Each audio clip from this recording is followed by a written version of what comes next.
The 32-year-old, who started 28 of Blues championship matches in a curious first campaign in English football, is expected to be named in Aliou Cissé's Senegal squad. Confirmation is expected in the next couple of days.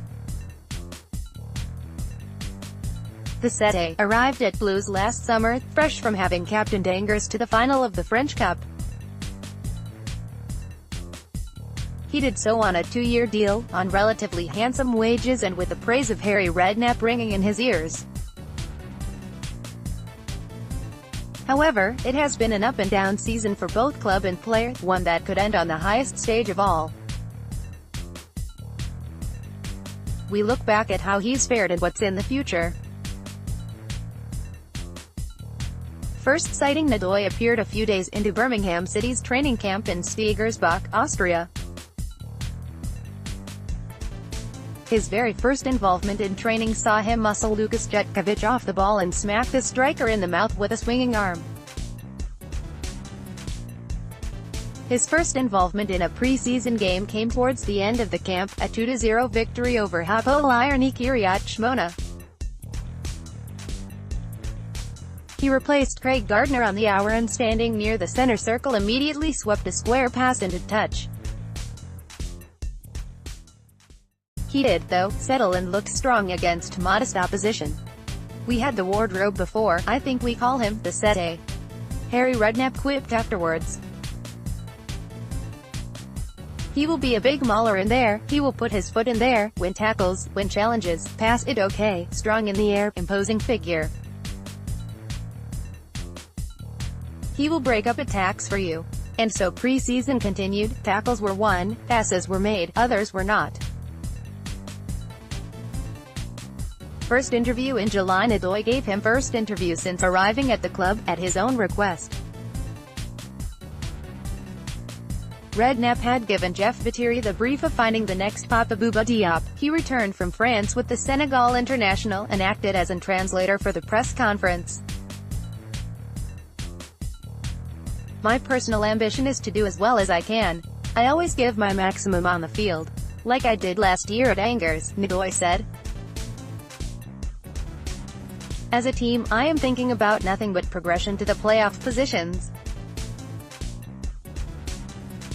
First things first, we need to get safety as soon as possible.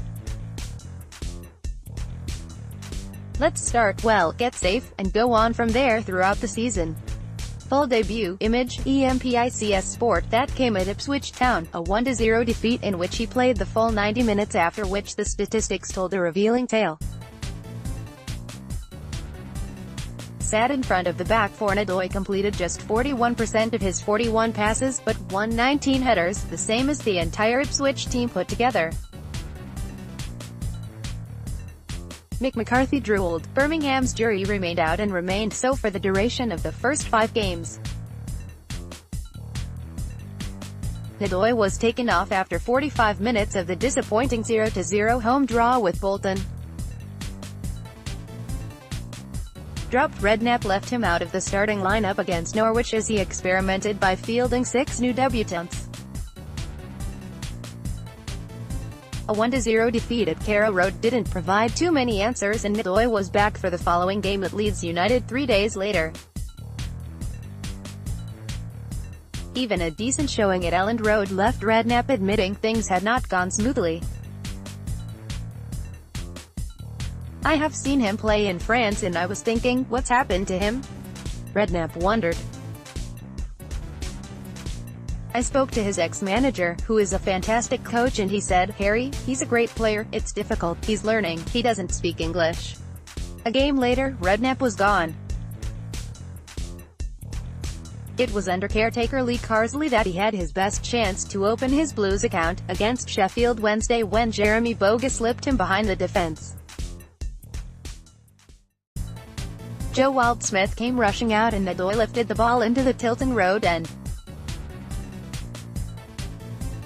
An attacking midfielder, Steve Cotterill, came in and in his first match gave Ndoye the advanced role of manhandling Cardiff's Sol Bamba. He did this well and perhaps persuaded Cotterill that he had potential as a no. 10. Unfortunately, as much as he had a big impact on games winning headers around the opposition box, his distribution meant he was ill-suited to that role. During his tenure, Cotterill identified the language barrier as the major hurdle.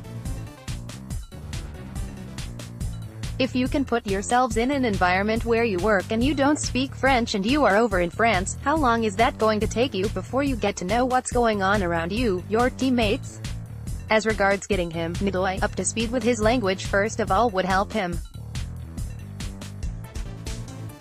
So it will take him time to settle in. However, as Blues continued to struggle, it became obvious to most that the midfield three of Ndoye, Michael Keith-Dinbold and David Davis didn't have the right balance. Out of the team during periods of January, rumors in France suggested he might be prompted by concerns over his World Cup place to seek more regular football. Nothing in it, Cotterill insisted. Whether there is an approach or not doesn't make any difference. If we are not getting anybody through the door, we are not letting anybody go out of it. Red missed in the end, with Cotterill involved in a standoff with key personnel at the top of the club. He remained, and Blues were actually on a good run when they went to Villa Park in February.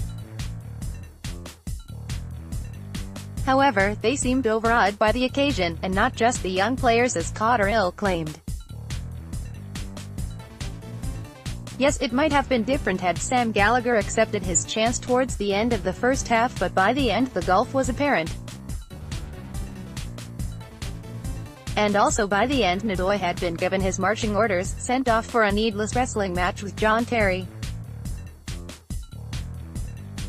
Even though he is a big, strong boy, he is not volatile, he is not aggressive in that manner, Cotterill said.